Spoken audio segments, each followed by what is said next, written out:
మధ్యప్రదేశ్కి ముఖ్యమంత్రిగా చేసిన కమల్నాథ్ ఇప్పుడు బీజేపీ పడుతున్నారు అన్నటువంటి ప్రచారంతో ఉలిక్కిపడ్డ కాంగ్రెస్ రాహుల్ గాంధీ వాళ్ళని ఆపడానికి ప్రయత్నిస్తున్నారని ఇంతకుముందే చెప్పుకున్నాం. వాళ్ళ అబ్బాయి ఇప్పటికి కూడా క్రిందసారి మధ్యప్రదేశ్లో క్లీన్ స్వీప్ చేసిన బీజేపీ ఒక్క సీటు మాత్రం కాంగ్రెస్ గెలుచుకుంది. అది కమల్నాథ్ కొడుకే. ఇప్పుడు అతను తనకు సంబంధించినటువంటి ఫేస్బుక్ ఈ అకౌంట్స్లో కాంగ్రెస్ అనేది తీసేయడంతో వచ్చినటువంటి అనుమానం, ఢిల్లీకి తన ఎమ్మెల్యేలతో వెళ్ళినటువంటి కారణంగా వచ్చిన అనుమానం. దీన్ని నివృత్తి చేయడం కోసం, దాన్ని కంట్రోల్ చేయడం కోసం కాంగ్రెస్ పార్టీ ప్రయత్నిస్తోంది. తాజాగా చూస్తే కాంగ్రెస్ సీనియర్ నేత మధ్యప్రదేశ్ మాజీ సీఎం కమల్నాథ్ బీజేపీలో చేరుతున్నారంటూ వస్తున్న ఊహాగానాలకు ఇంకా పూర్తి స్థాయిలో తెరబడలేదు. ఆయన పార్టీని వేయటం లేదని కాంగ్రెస్ ఆదివారం ప్రకటించింది. కమలదళను చేరుతున్నారని మీడియాలో వస్తున్న కథనాలని బీజేపీ కుట్రని పేర్కొంది. అయితే దీనిపై కమల్నాథ్ బహిరంగ ఇప్పటి వరకు ఎట్లాంటి ప్రకటన చేయకపోవడం అనుమానాలు తావిస్తుంది. మధ్యప్రదేశ్ పీసీసీ అధ్యక్షుడు జితూ పట్వారీ మాత్రం కమల్నాథ్ పక్కచూపులు చూడటం లేదని చెప్పుకొచ్చారు.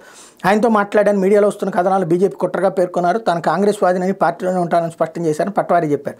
సీనియర్ నేత దిగ్విజయ్ సింగ్ కూడా విలేకరులతో మాట్లాడుతూ కమల్నాథ్ని మేమంతా ఇందిరాగాంధీ మూడో కుమారుడిగా భావించేవాళ్ళం.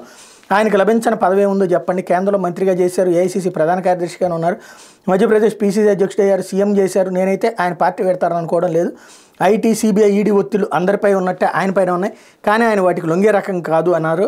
కమల్నాథ్తో పాటు ఆయన కుమారుడు నకుల్నాథ్ చింద్వాడ కాంగ్రెస్ ఎంపీ పార్టీ పెడతారన్న వార్తల నేపథ్యంలో ఆదివారం మరో 6 డజన్ మంది మధ్యప్రదేశ్ కాంగ్రెస్ ఎమ్మెల్యేలు ఢిల్లీ చేరుకోవడం అన్నటువంటిది ఇక్కడ కీలకమైంది. వీళ్ళంతా కమల్నాథ్ వీర విధేయులు.